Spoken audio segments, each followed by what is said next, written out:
This is the LEGO Star Wars 2025 Home 1 Starcruiser, and it's ships like this that are the reason that the Starship Collection or MIDI scale need to exist. The Home 1 Starcruiser would never be a good UCS set. It'd be way too expensive, it's not iconic enough. There's a litany of reasons that you wouldn't make that a UCS set, but it fits so well here for $70 as a MIDI scale or Starship Collection set. It's set number 75405. It's got 559 pieces, and of course, it's got the all-black 18+ adult box art with a slight green color behind it, I assume because it's from Return of the Jedi. The back of the box shows it flying amongst a Tantive 4 and a Nebulon B frigate, the latter of which is included as a micro build in the set. Now, let's crack this box open and see if it's worth $70. Inside, I found no sticker sheet, as the display plaque in this set is printed. There's 5 numbered bags, of course, and we got our instruction manual, inside of which they have got a little bit of write-up about the Home 1 Starcruiser, and they, of course, spoil all of the Easter eggs. I, again, use the word spoil on accident. It's more of explain. Once you see it, you've seen it, but they explain exactly what they are. Now, for me, the build experience on this one was particularly fun. A lot of people see gray and just think boring, but I really enjoyed putting this one together. There were some really fun, unique techniques for a LEGO Star Wars set to me that I really feel like you don't see often, or maybe I haven't seen before. Now, I want to focus in on the really cool Easter eggs first, and I'm surprised that you can actually somewhat reasonably access these by pulling the entire side panel of the Home 1 Starcruiser off. I thought that the build process would at some point lock it on, like with 2 different angles of connection or something, but it never does that, and so you can literally just pull the whole thing off the side, and you get that insight into the interior of the Home 1 Starcruiser. This isn't always the case with these MIDI scale sets. A lot of the time they are locked off or bricked off and you can just never access them again. So I think that's something kind of cool about this Home 1 Starcruiser. It also was the case on the Acclimator. But at the very front, you've got the very iconic Admiral Akbar in micro scale yelling, "It's a trap." The green A-Wing in the middle is a callback to the 2009 Home 1 Mon Calamari Starcruiser set, the only other set really based on the Home 1 cruiser, but it wasn't the cruiser. It was more of like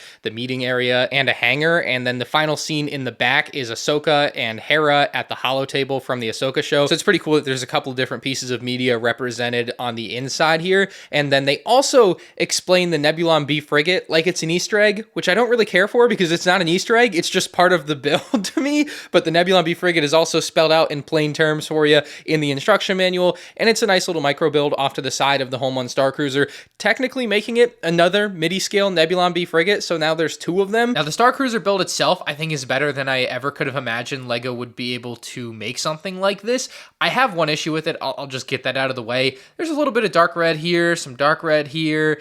I just feel like, and they include a rather large image of the Home 1 in the instructions, I'm not seeing any dark red. I can see some of the tan, but I don't see the dark red. I feel like that's just there to make it have more color so that it's not all gray, and I fundamentally disagree with the idea of doing stuff like that because this is a set for collectors and adults that want it to look like the thing that it looks like, and red just, I frankly don't see it, at least in the picture that they provided of the thing that they made. So I disagree with the red, but everything else about it I really, really like. I guess we'll start off on the front here. I showed a little bit of the behind the scenes on the building process of it. It's just a very satisfying area to build, and the shape of it is nice. The issue you might run into is that it's on some hinges, so you could end up with those pieces coming out when you don't want them to. We'll shake it. They don't really come out on their own. You just have to kind of knock into it by accident to cause that to happen. That's just another like minor thing. Doesn't really matter. Top of the ship looking very nice there. I'm not sure where the bridge is on this. I didn't look up a cross section. And also, like, this set reminds me so much of like sharks that have, I forget, like the little feeder fish that are on them. So it's just a pretty cool ship for the Rebellion. You can see one side of the hangar there, and on the other side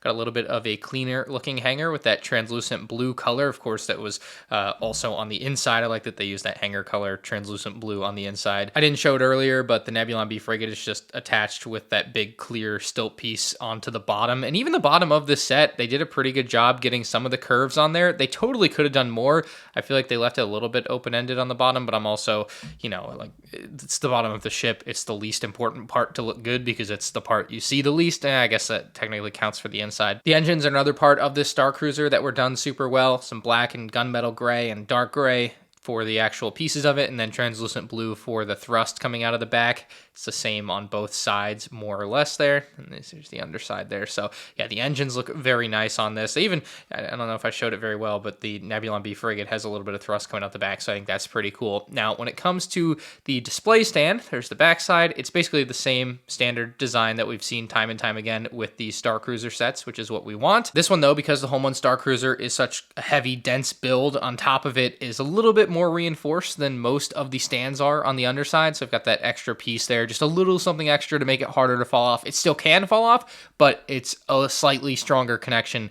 than most of the stands have, which is definitely needed here. And it kind of goes without saying at this point, but you've got the standard printed Lego Star Wars logo with the name of the set at the base of it as well. Looks very nice. I think when you put the Home One Starcruiser next to the Super Star Destroyer, the $70 price tag becomes quite questionable. It's just a little too high, and that's true of most things, but yeah, definitely when you put it side by side, feels a little too high. I've also got it next to the Tanev, which is an $80 set, so I feel like that was a pretty good and important comparison to have. Ultimately, the Home One Starcruiser is a very nice set, and there's very little to not like about it unless you really think it should have a figure or should be cheaper, and that's kind of the standard feel for most MIDI scale sets and what people don't like about them. Now, I would recommend this. I think it's really great. I was very impressed with the build. I enjoyed it. It's fun. It's cool looking. It will definitely make a nice addition to the existing Rebel fleet MIDI scale next to the Tanev, next to the Nebulon B frigate, of course, next to the Super Star Destroyer as well for the Empire. It fits in. And of course, it's the type of thing that just doesn't make sense to exist in another scale. The Home One Starcruiser might be a once in many a decade type of set here, so it's your one opportunity to pick it up. So I'd recommend it. It's a 9.5 out of 10 set for me, and if you guys want to watch more 2025 Lego Star Wars set reviews, you can do so on the end screen now.